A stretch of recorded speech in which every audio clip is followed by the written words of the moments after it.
Voices Panel. And on stage, we have Ashley, Voice Quills, Kaylee, Gatsby, and on our TA Guest 2 account, we have Giselle. Hello, everyone. Good morning. First, let's just go around and I guess, have an introduction, maybe? Shall I go first? Okay. Hi, I'm Ashley Heather Quills, also known as Voice Quills. I'm a voice actor, been in a couple different things like Feed a Pooty Samurai, They Speak from the Abyss, and Warframe. Hello, I am Kaylee McKee. You might know me as Testament from Guilty Gear Strive, Yuta from Jujutsu Kaisen, and Scarab from Adventure Time, Fiona and Cake, and Kiku in One Piece. Hello, my name's Giselle Fernandez, they, them. Y'all might have heard my voice if you play League of Legends. I'm Meteor. I'm Princess Daisy for Super Mario Brothers Wonder. And oh yeah, Malice and Namie for Fire Emblem. And yeah. Cool. So let's just get started here. Can you all share just a bit about your journey into voice acting and kind of like what inspired to pursue this career? So for me, I was that person who always tried to do accents and stuff, especially when it came to like playing D&D and that kind of thing. And then it was August in the first year of the pandemic, 2020, where I started seeing posts from like Gianni Montegrano and Luke Correa, like doing like dub memes of stuff, and I kind of just thought, why not? Why not give it a try? And just sort of started doing my own meme dubs, and then started auditioning for things. Kind of found a passion for it. I'd always kind of been that kid who did impressions and things all the time. It just kind of snuck up on me that this would be a thing I love to do, really. Yeah, for myself, my father was always doing tabletop gaming himself. So I was born into the role play, and we would always go to his best friend, so I called him my uncle, and he was my godfather's house, where they played. And my godfather had his living room. He had this projector TV, this old style projector TV, and a huge shelf of VHSs of anime and then DVDs as time went on, and just packed full. So whenever they were playing, I would flip between sitting in there watching them role play and watching them act as their characters, and then being in the living room watching anime. So I was just like, it's like I was molded to be an anime voice actor. It's like I was raised into it, like designed from the ground up. So I always wanted to do it, and I always wanted to be an illustrator, an animator, because several of his friends at the table were comic artists. So I would draw while I sat next to them as well. I just always wanted to be part of the creative process. And then when it was time for me to, I probably could have pursued it more as a teen, but I did not, because I had no concept of the world. But then as an adult, I started to pursue it. I got some traction, moved to California, kept working from there, eventually got an agent, and the rest is history, I guess. That's so wonderful. You were born into the creative side of voiceover. I was born into the industry side of it, actually. My dad wrote commercials for a living. So when I was a kid, he would put me into the booth whenever he didn't want to have to deal with kids and their parents. And I've loved it and fell in love with voiceover and just kind of have been doing it since I was a kid, and then went on a bit of a different direction for a bit, got a degree in bug science, and did that for a bit, but then moved out to LA after college several years ago, and got back into the voiceover world. And yeah, I love it. Awesome, awesome. So, on stage here we have a lot of different identities, non-binary, trans femme, transgender. How has your identity as, a gender non-conforming person influenced your work and or career in the voice acting industry? I mean, I can start on this one, I guess. So I once I knew that I was going to transition, which was like junior high. It's pretty early. Because I'm one of those I've always known people.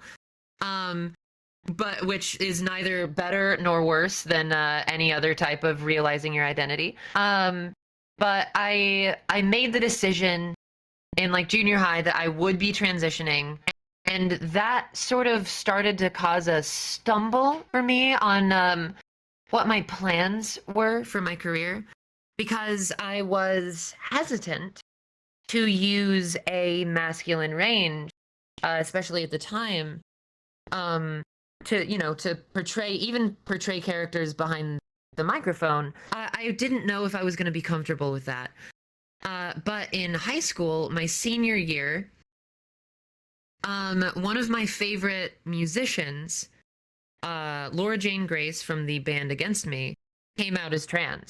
And she said, I'm going to keep using the same range that I always have. I'm going to use all of my voice, and you might hear new stuff, but you're going to hear, I'm going to use all of it that I already have. And that really struck me, and I decided that I wanted to use not only my masculine range but train my feminine range, and decided that I wanted to use all of it. So it's and I ended up sort of thinking about it as Naruto and Goku in Japan and Luffy. Those are all voiced by women, anime protags voiced by women.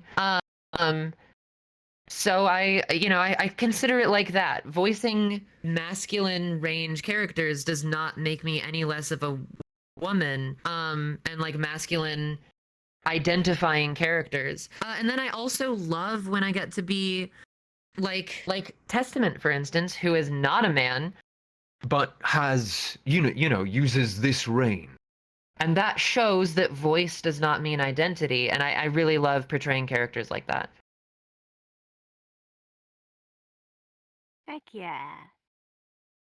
I've got the femme voice range of I'm a fab, so a lot of my vocal range is feminine voice print or young mask voice print. But it is fun to be able to go within that range. The only GNC character I've actually had the honor of voicing is Fig Cookie, who's non-binary in the game Cookie Run Kingdom, who is one of my favorite characters that I've ever voiced. Pretty much, and a big part because of that reason, because they're non-binary and I'm non-binary, and for me, acting is putting on someone else's skin for a little while.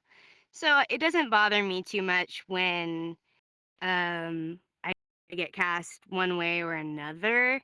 But getting cast as a character off the gender binary really, really was a special moment and meant a lot to me. And that's a character that I will always hold very dearly in my heart because of that reason. But yeah. Yeah. Hell yeah. Awesome, awesome. Yeah. So for How about me, you? Yeah. God, so I'd already done a bunch of transition stuff and voice training before I even started doing any voice acting, but I think I kind of, because I started off a lot of it more doing meme dubs and comics. I kind of went a little bit more just shotgun, try everything, go for it. And like some of my first ever stuff that I got role wise was it was like a Destiny 2 machinima, but I was voicing a woman. I was like, oh my god, I can do this. I can actually like voice femme characters. This is great. But at the same time, I was on YouTube posting Morrowind memes with the oh god, what's the line? I'm blanking here. Like the Dunmer voice from Morrowind, and just going with that kind of thing.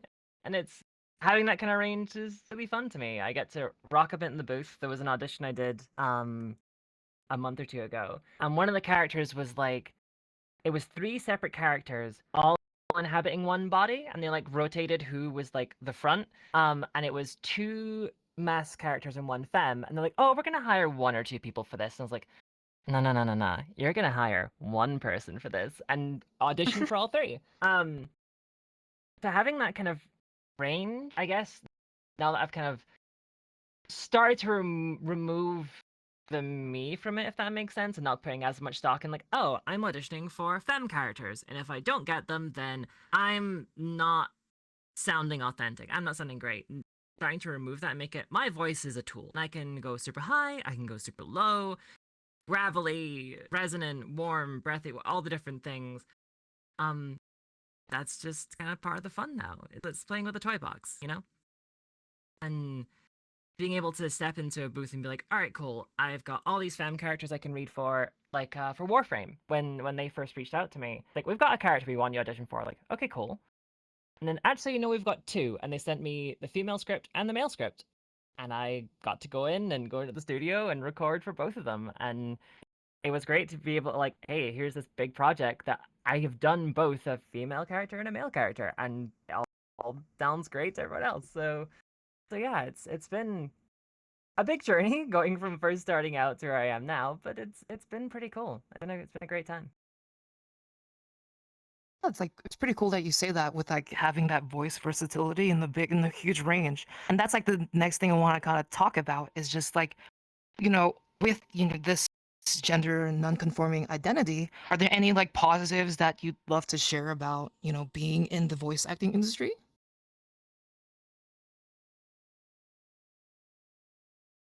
Um, I went first last. yeah. Well, And I that's was the just answer.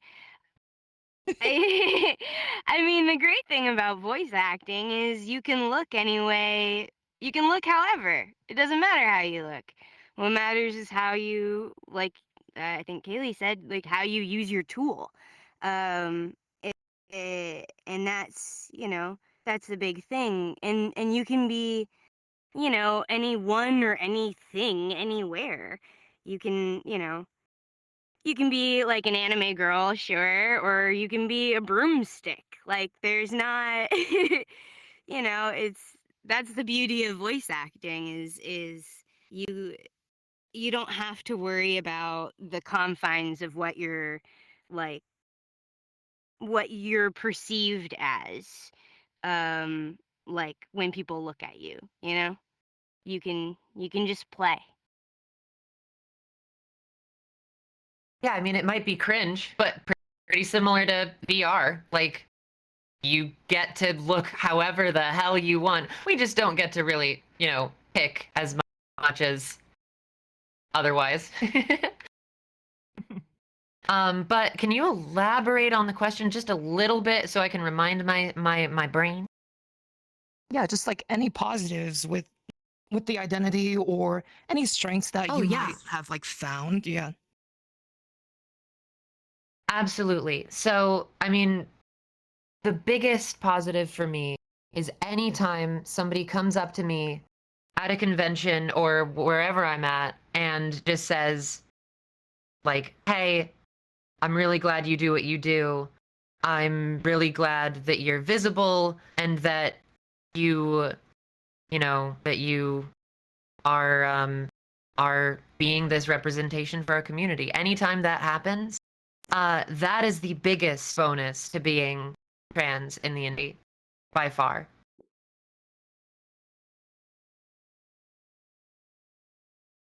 Yeah, That's I think awesome. honestly, sorry, go on. No, no, no. I was about to be like, hey, Ashley, you got anything to say?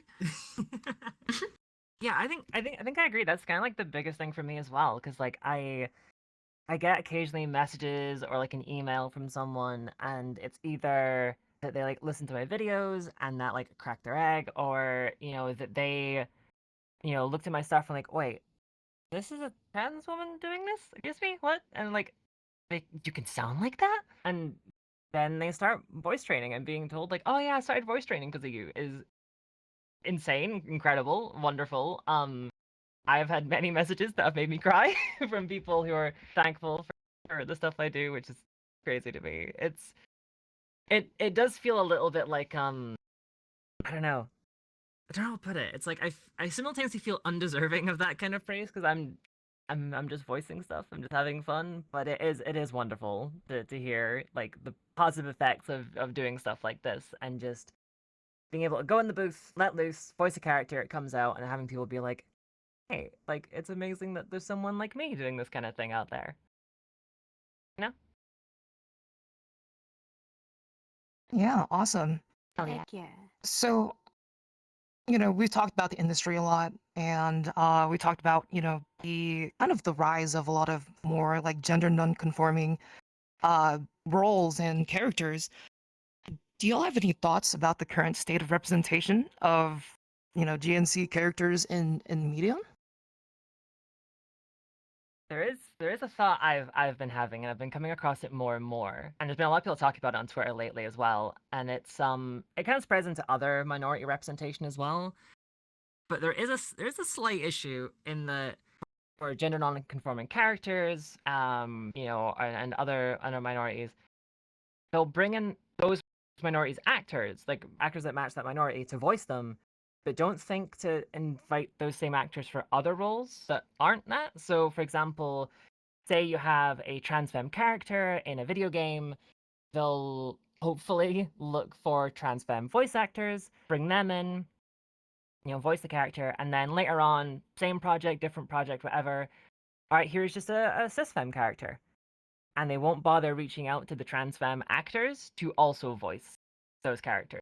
We're kind of on the list of like we need these actors for this specific type of role, and that's it. But it's getting To, like, better. check It's this getting there. box. Yeah, exactly. Yeah, that kind of thing. So that's like the thing I've kind of noticed industry wise. Yeah, I've had a very similar experience. When I am very, very rarely double cast. It's like you said, yeah, it's like they bring me in for the gender nonconforming character or the trans character, and then they're like, boop, that box is checked. And now they're off of our casting list, like you were saying. Whereas, I'll be in a project, right? And I'll have gotten this really cool character. And then I look at my peers and they've been cast for 3 characters in this one game. And I'm sitting here going, I have one of the larger ranges of anyone. So the fact that I seem to never get double cast, slightly sus. But we're it's always working to, and it's not that I'm not saying, oh, I have to voice the entire cast, like let me use my whole range, I'm going to take over your whole project. It's just more like, well, hey, if you're double casting all of my friends, then maybe toss a little bit of extra money my way as well, because Like, that's don't the thing overload. about Yeah. voiceover is it is a job. I do have to survive. So yeah, it's an interesting experience. I do think it is changing. The more people are just used to us being around and hearing us do what we do. I think, and I don't think it's purposeful like transphobia or anything either. It's just that, I mean, it's sort of internalized stuff, right? They brought us in for a goal, and then their brain said, "Goal done." But it's kind of up to all of us to change that, and I do think it is changing over time. Yeah, yeah, that's fair. I like I think I have a different sort of experience from y'all because people perceive me differently, I think. A lot of the time people, hmm, uh, because I appear femme, uh, will often I get misgendered a lot. Let's put it that way. Uh, and when I'm playing like a female character, it's easy for me in my brain to be like, it's okay. They're just calling me by the character's pronouns. And like kind of go that way in my head. But it does suck to have to be like, to learn the difference between, you know, a client who's misgendering you on accident and one who's doing it on purpose, and then have to like bring that to your agent and be like, hey, sorry to bring you this news, but XYZ client sucks. um so like that's not particularly fun. But the nice thing about, since I came out, because I came out post being signed with my agency, as non-binary. I'd known for a very long time prior to that, but I didn't want to come out till I did, so I did. And the nice thing was my agency was really wonderful about it. Very much goes to bat for me all the time, whenever they can, and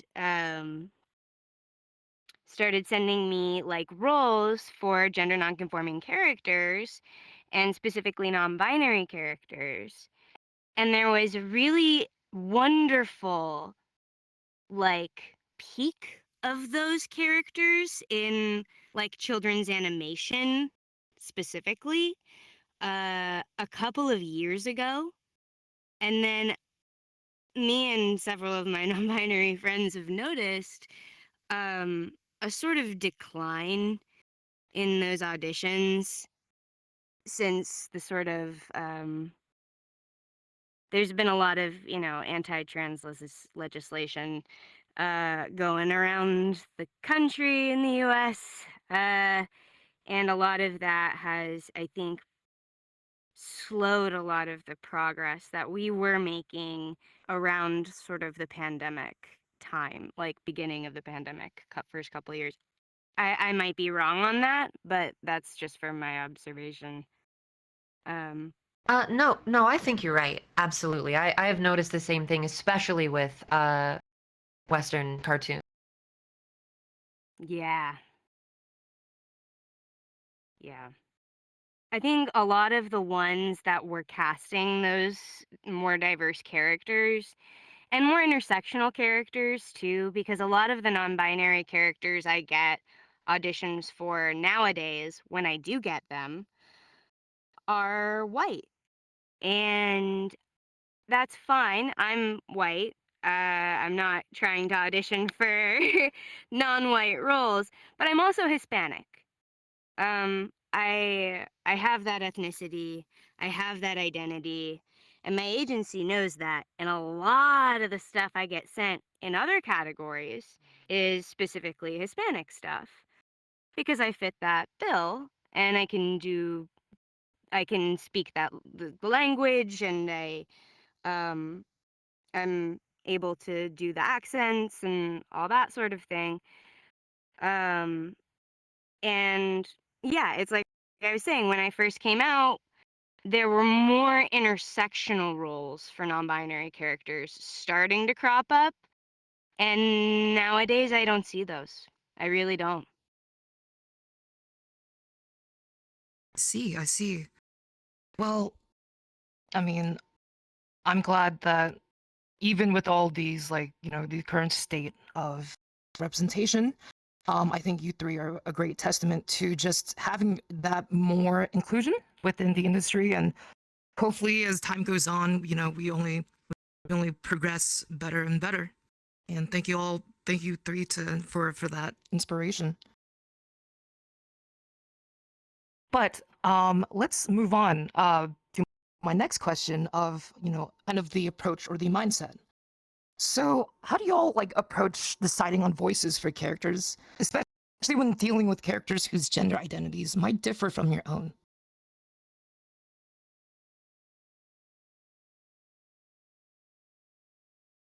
I know for me, I mean, this sounds maybe obvious or silly, but when I look at an audition, I read the sides, the lines they send us, um, and rarely in animation is there a picture of the character. In video games, that's a little more often because usually the assets are like done by the time they are recording, or at least concept art is. And so look at the picture if there is one. I'll read the description. I'll read the lines they send, and I will imagine this character as wholly as possible. And then I just kind of go, you know, if I were consuming this media, what would I want to hear out of this character? And can I do that? You know, and usually there's a couple answers, right? Usually I'm like, oh, you know, I don't have the full picture, so maybe they could sound like this, and that would be cool, or this, and that would be cool. And then I'll try those. I'll give 1 or 2 takes. And I literally just sort of, the way I think about it is the same way that I think about role playing when I'm like at the D&D table. You know, like I said, I was born into that, and I've been a DM for over 10 years. And like you said earlier, it's like flipping into a different skin for a little bit. It's not me, right? So I just kind of get myself into that mode. I warm up into the range that I'm going to be using. I take a couple passes at it, usually 2 to 3 passes, because you're still getting into character on the first pass. And then I feel like I have a pretty good handle on what I'm gonna send, and I just send it off. So for Testament, for instance, I looked at their picture. I looked at what they wanted. They had a description of what they wanted.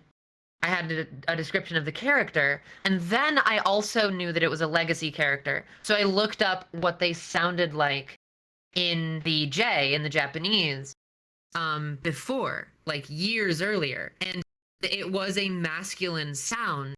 But they were saying that this was a non-binary character. They were like kind of not freshly out, but restating their identity and being more like androgynous. So I did 2 reads, one that was more, you know, like this sort of, and that's what they ended up with in the day, right? But then I also did one that was matching the original actor more, And I went down here, and I did sort of a, you know, a beautiful, you know, more deep range, voice. and they really liked how that matched up with the character, that sort of dichotomy and Energy that it gave them. And I came up with those 2 prints. I think I recorded that audition in like 15 minutes, sent it off. And what's cool is the not just the English dubbing team casts characters in Guilty Gear. They work together with Japan throughout the whole thing. I had the Japanese directors in the session with me when I recorded. So it wasn't just like, oh, America picked a different voice. No, the production company for the production team for the game, the director made the active choice to have Testament's voice sound different in those different regions because they liked how that added to the character. So that's like a whole ramble, but that's just one example. No, I think that was really cool. And it provides like a lot of extra context to kind of like the thought behind Testament's voice in both, you know, the Japanese and the US version, right? I thought that was really cool. Anyone else? If you all want me to ask the question again, you know, how do you approach deciding on voices for your characters, especially when dealing with characters whose gender identities might differ from your own?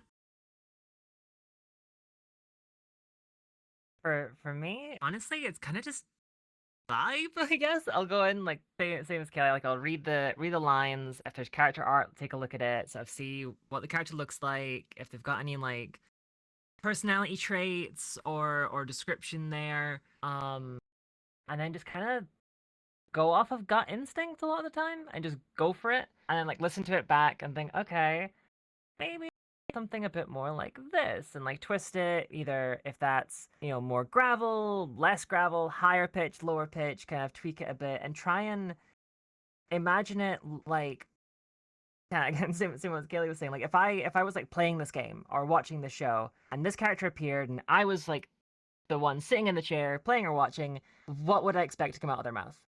And sort of roll from there and just kind of use that as a starting point, really.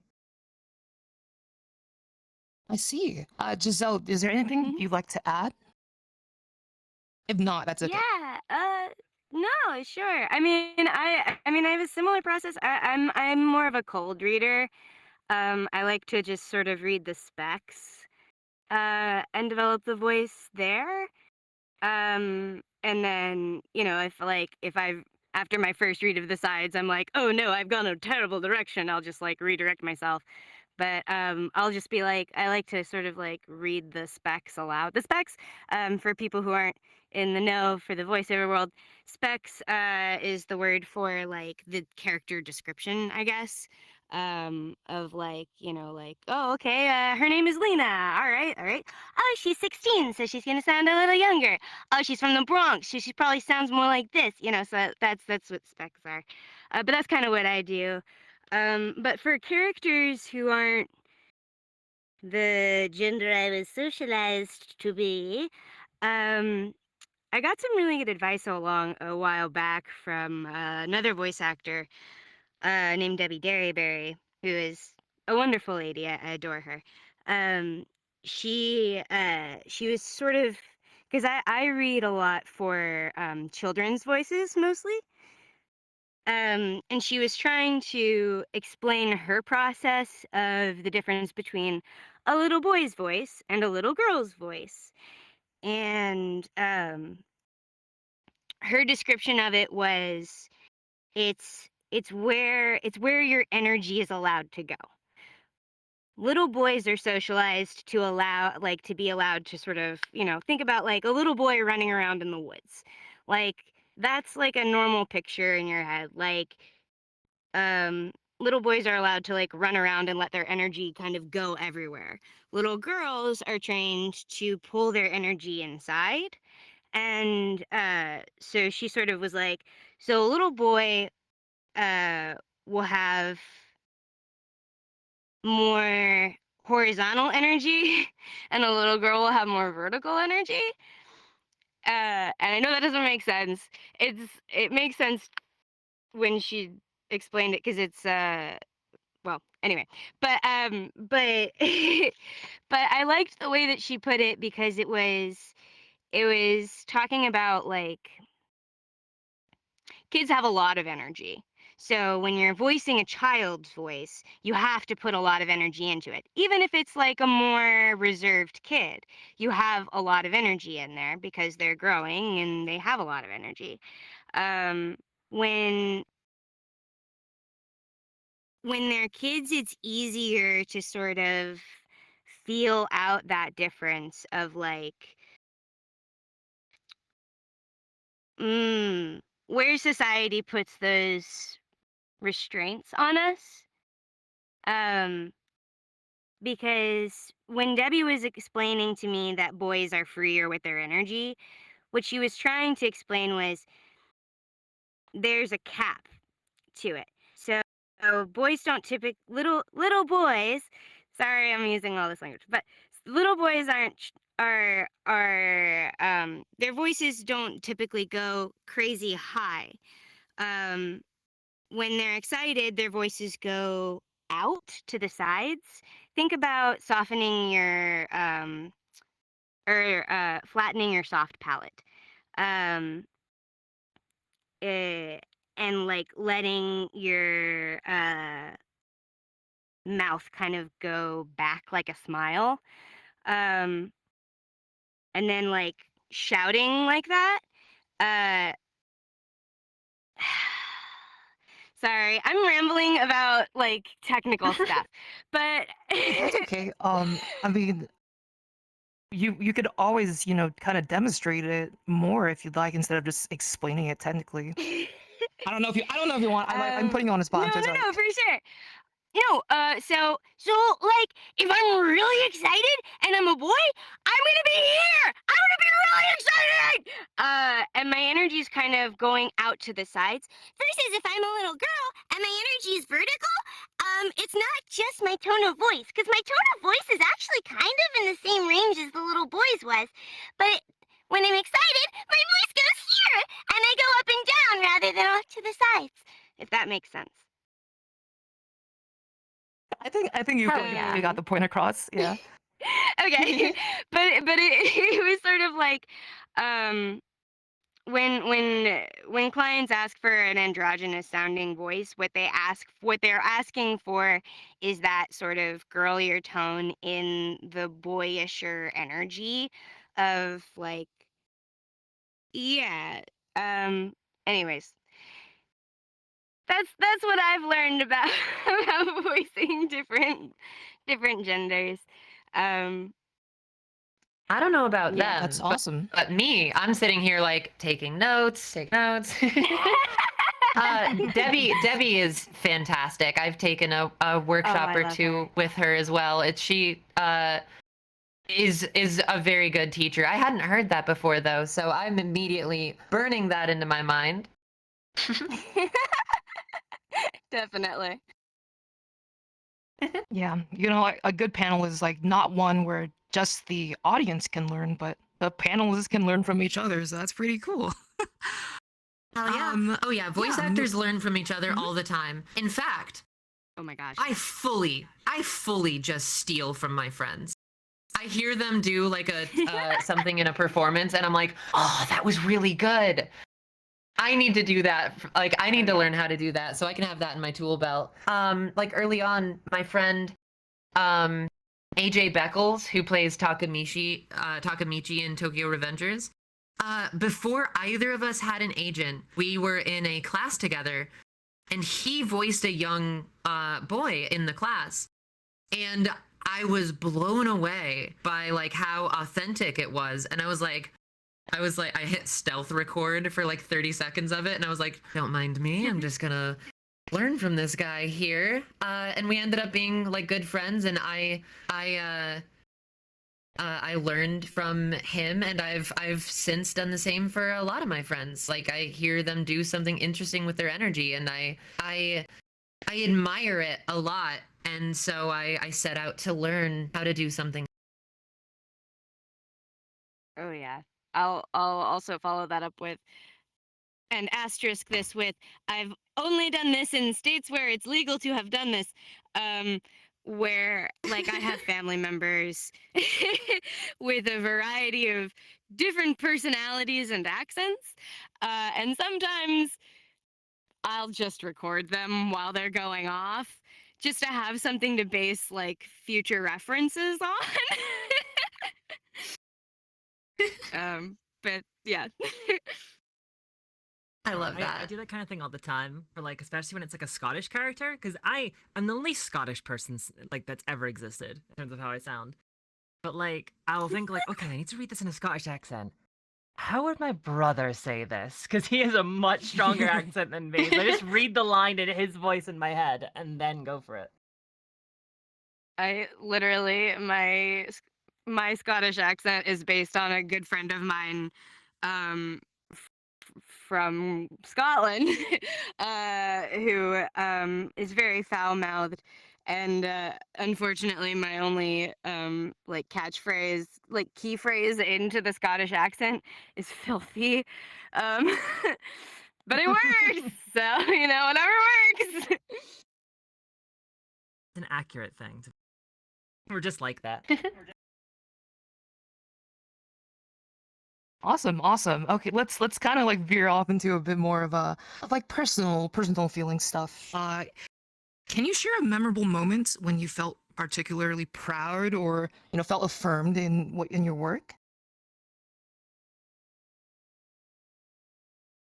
Shall I go?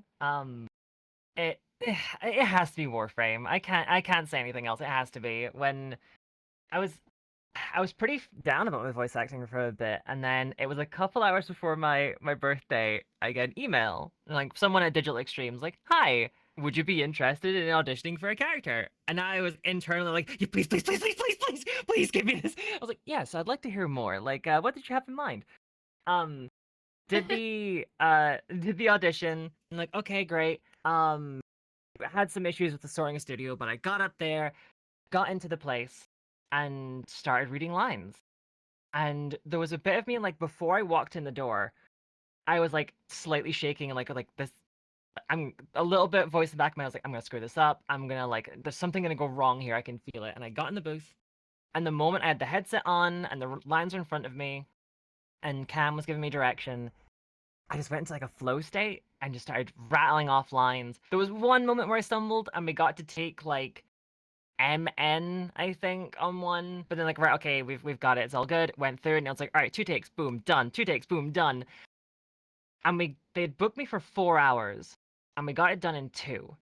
And this was for both all the female characters and all the male characters, and it was done. And it's like, all right, fantastic session, great time. And I walked out of there, and I was like, oh my god, I did it. I've actually done it. Oh my god, like, this is it. I was sat there waiting. I was clock watching when the update was coming out, just waiting for, like, 4 o'clock to hit so I could jump in and play the mission and hear myself. And the moment I heard my lines coming out of Warframe, I was jumping up and down. I was so happy. It was the greatest. It was the happiest and proudest I've ever been to make it. It's been my dream game to get into, and I finally did, and I could not be happier about it. That's That is quite amazing. How about you, Kaylee or Giselle? Giselle, we did hear a bit about it earlier, but I'm not too sure if you have anything more you'd like to talk about. I mean, fig cookie. Uh, that was my big. Obviously, Princess Daisy is a big one, and that was an insane moment for me. But as far as, like, moments that really, like, stick, the biggest one was fig cookie for me. Yeah. For me, one of my first video game I ever got cast in was Hearthstone, and as a non-binary character.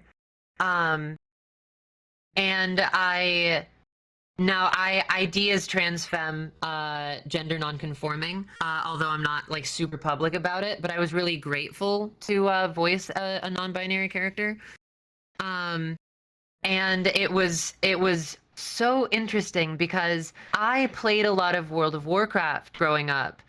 My mom and my stepdad were actually top level raiders, so I would watch them play and then play afterward. If you're getting an idea, a shape of what my upbringing was like, my parents are freaking geeks, nerds. But so I played a lot of World of Warcraft, and when Burning Crusade came out, I played a Blood Elf mage. And I corpse drug to the Barrens, which is, like, just walking through the world and letting high-level enemies kill you and then respawn and walking 10 more feet and then there you die again. I corpse drug all the way to the Barrens, where the trolls and the orcs do their initial questing, to do my initial questing, because I eventually wanted a raptor mount rather than the bird mount. And then I got this audition that was a non-binary blood elf mage that was early level adventuring in the Barrens. And I was like, holy shit, wait, what? So that audition was, like, made for me. I was like, hold on, no, I literally played this character. I literally role-played this character for years. Recorded it, sent it off. And when I got in the booth, the first time that I got to say, like, for the Horde and for Silver Moon, I was like, yes, awesome. And like Baladash Malanore, I was like, fuck yeah. You know, Blizzard in modern day, there are things there have been some troubles. But that experience is something that I will never forget. That's cool. That's cool to hear. Speaking about memorable roles, let's talk about some more future stuff. I was gonna ask like, oh yeah, what dream role, dream characters, but I think it's better to ask, what vocal ranges and what type of voices would you want to do more of in your future career? I don't think I've ever gotten this question. I like that. I know that I want to do more. Yeah. No, I was just gonna say I want to do more. It's weird. A lot of trans women end up with like feminine voices that are kind of smoky and textured. Whereas I feel like my voice is very, very bright. I have vocal fry, but I really want to voice like smokier voiced girls. I'm for some reason not as good at that as like other trans gals. So that's something I've been working on and something I want to do.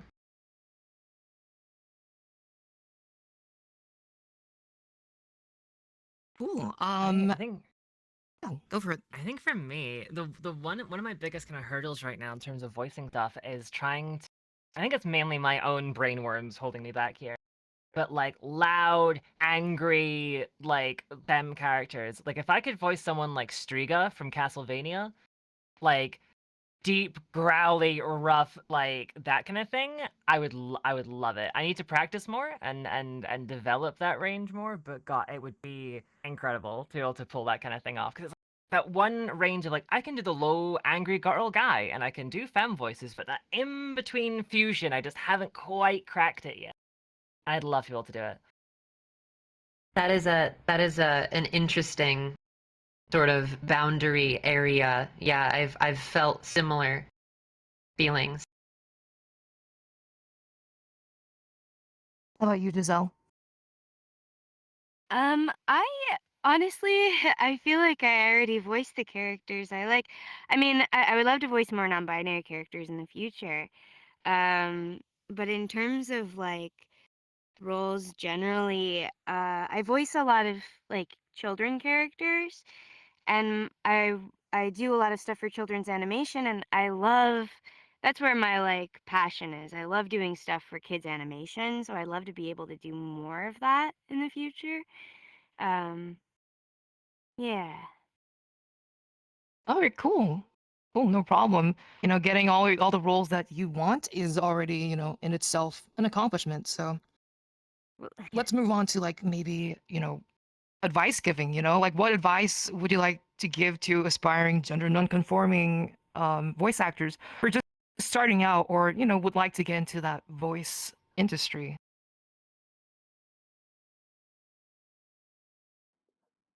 So be left to right kind this to time. yourself. Just that, yeah, be kind to yourself because you'll find a lot of people who are kind to you, and then you'll find a couple people who are unkind, and um, that'll eat you up.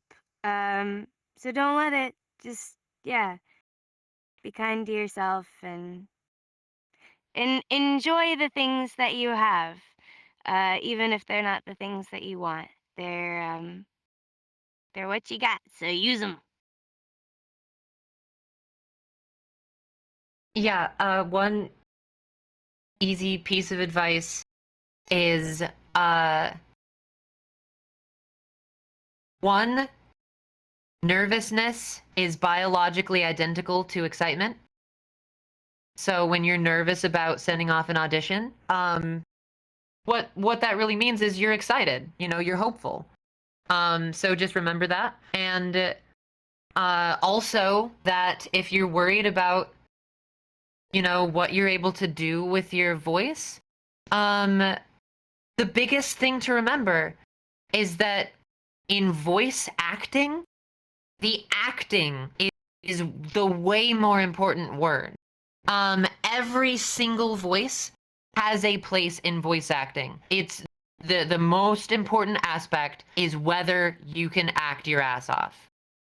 So Well, yes, I would also do not feel like your voice locks you out of being a voice actor. I'd also what were you just saying? like to add to that of like, well, I was gonna add to that of like, everybody's voice, no matter who you are, changes over time. Everybody's. So it's okay if it's not the way you want it right now. It can change, and it will. And even if you don't want it to, that's also okay. Accept that. Love it. Yeah. Sorry. Yeah, no, very much. I guess for me, I guess I'll go the more technical side of stuff.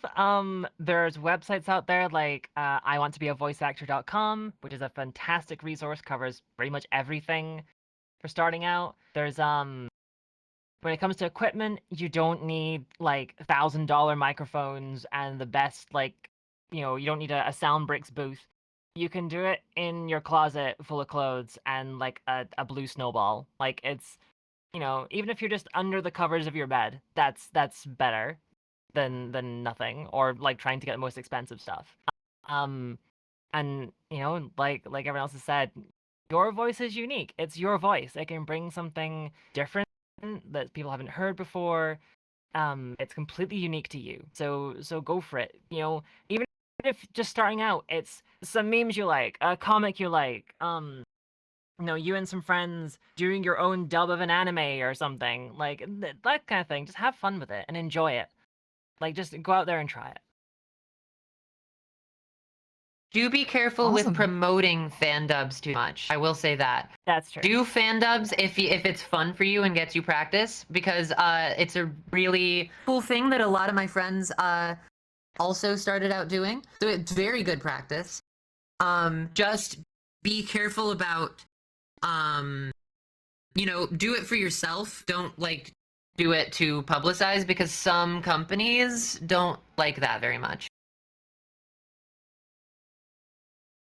Awesome. Yeah, I'm over here taking some notes as well.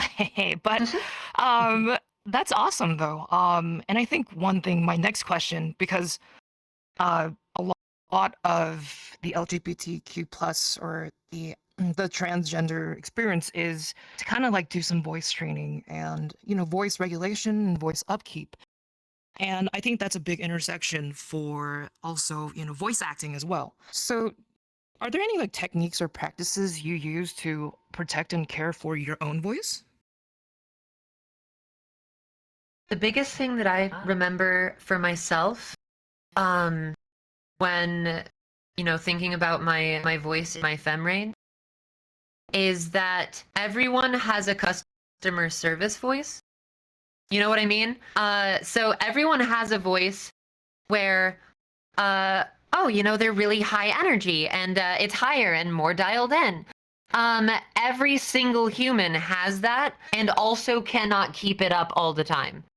So, like I did a lot of auditions yesterday, and it's a very early morning. So I'm not, and I'm among other like queer people here. So I'm not trying too hard to force that customer service voice. I'm using a bit more of my like neutral tone. And if it's okay for your voice not to sound exactly perfect how you dream it every minute of every day. No human has their voice perfectly dialed in all the time. And if you're somebody who is working to create a new base voice print for yourself, care for yourself and remember that. Yeah, I'll say do stuff that's sustainable to you. Probably the best advice for my vocal health that I was ever given was given to me by my otolaryngologist, which is my doctor who specializes in looking at my vocal cords. Um, and he told me that I'm a voice actor, which is essentially like an athlete in a lot of ways. Athletes use their bodies to, play their games and do their sports or whatever. I'm good at sports. Yay. Sorry. But, what they have to do is they have to take care of themselves. And if they get injured, they have to rest. And the same thing applies to us because we are vocal athletes. We have to warm up and sometimes cool down. I have a strict daily vocal warm up regimen that I do just to keep my voice um, flexible and comfortable. Because yeah, I like to be able to have my full range available to me without stretching myself for it. Yeah. Oh, and I'll add one more thing, which is, you know, your voice is an important part of your voice acting. Acting is obviously the more important part, but your voice is attached to the rest of your body. Take care of the rest of your body. um, That's actually so true. Yeah, try and be active at least if you can. But yeah. I went to the ER once because of a session. Because it was a really big like video game session with a lot of efforts and yelling, and I was, twisting and throwing my arms and all of this stuff to get the performance, because you can hear physicality in your voice. Right? There's some magical wizards like Chris Sabat who move a lot less and somehow still get that like all might screaming out. But he's been doing this for like 40 years. I you got to give yourself a break. But even then, even he is still pretty physical. And I had been being very sedentary and sitting at my desk every day for like a year and hadn't been exercising. And I did this session and I woke up like it hurt so much to take a breath. And I ended up in the ER and they were like, yeah, you pulled like every muscle in your like rib cage and torso. You need to take care of yourself better. And I was like, fuck. So I've since been, jogging and doing light, body exercises and staying fit and staying healthy. It's so important. It is. And it's important to find what works for you with that too. Cause I know some forms of exercise make me miserable. So I don't do them. I own a small trampoline that I bounce on during the day while I'm watching TV. I love And that. I love it. And that's what works for me. So find what works for you and do that. Have fun with it. Exercise doesn't have to suck. Yeah, very true. Ashley, you had something to say before. Go for it. I guess just on the exercise point, I feel you because I used to be a lot fitter than I was, not even out of like exercising a lot, just because I would spend about 5 hours every other night dancing in a club. So, but then I came home and worked a desk job. So my girlfriend's making me work out every Tuesday and Thursday, and it's killing me. But it's getting easier. I guess the other part of vocal health is obviously hydration. Make sure you're drinking enough water. If you're straining your voice at all, back off or bring it back down to a more comfortable place, because if you keep going, you will hurt yourself, and you'll then go further back than if you just reeled yourself in a little. It's like your voice is a muscle. You got to train it. And then you've got things like tea with honey in it is a wonderful thing. And then I'm going to butcher the pronunciation here. I'm so sorry, but Nimjom Pipakao? Is that how you pronounce it? Yes. It's like, yes, that's that. Yeah. I don't know, but It's yes. like a it's like a herbal medicine. It's like a thick kind of honeyish kind of consistency. Tastes like marzipan, and you just swallow that stuff slowly. It coats your throat. It They have a feels variety of amazing. flavors. Yeah, it's wonderful. It's great stuff. You can get it off Amazon. That's great if your throat's feeling a little off. You can take some of that. It doesn't mean go full, like no holding back in the booth again. It's just the thing that helps rest your voice after you've done a really intense session. Yeah, awesome. I Yeah. think Just because you talked can about do a this, voice doesn't mean you can do it.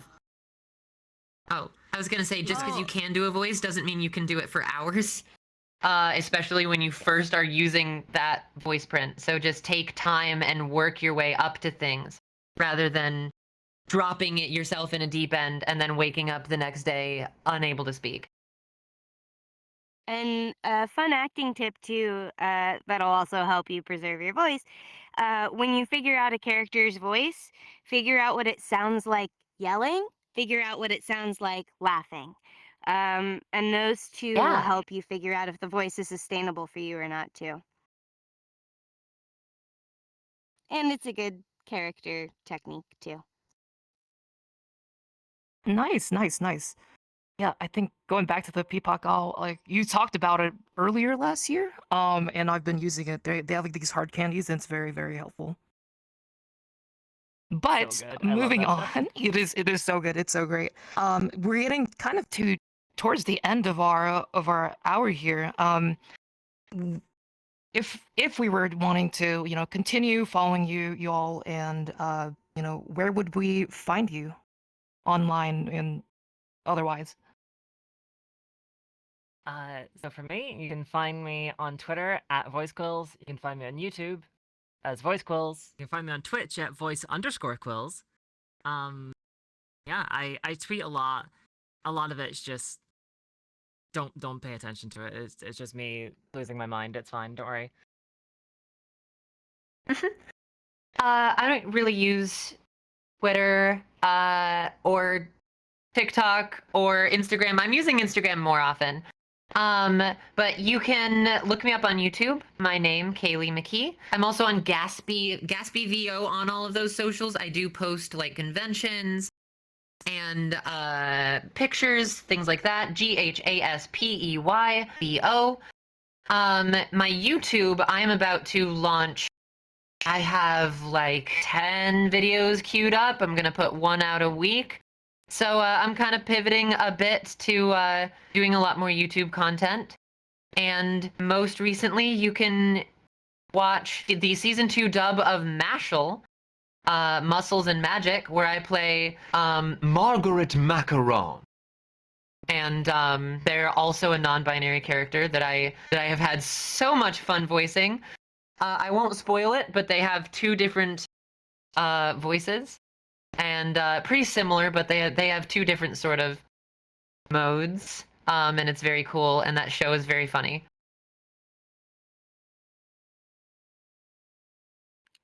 Oh dear, I'm not very active on social media, but I do have a Twitter if you want to follow me on it. Sometimes I'll post about stuff I'm in that's out. I'm GZ Fern on socials, and if you have voiceover questions and want to talk industry stuff, you're welcome to email me. My website's gzfern.com. My email is gzfern@gmail.com. But yeah. Awesome. With that, I'd like to have everyone please thank our panelists for today. Thank you so much for making an appearance and talking about yourselves. That will conclude our LGBTQ plus voices panel. Our next panel is going to be at 3:30 Eastern, and that will be the ally panel with TFM Johnny and Tupper, which you might know for VR stuff. As a reminder, we also are running a donation drive, and we have a nice little goal, and we have milestones that unlock giveaways as we reach them. But for now, thank you so much for attending, and I hope you have a great rest of your day. And we hope to see you back here for Trans Pride VR Day 2 and Day 3. Thank you.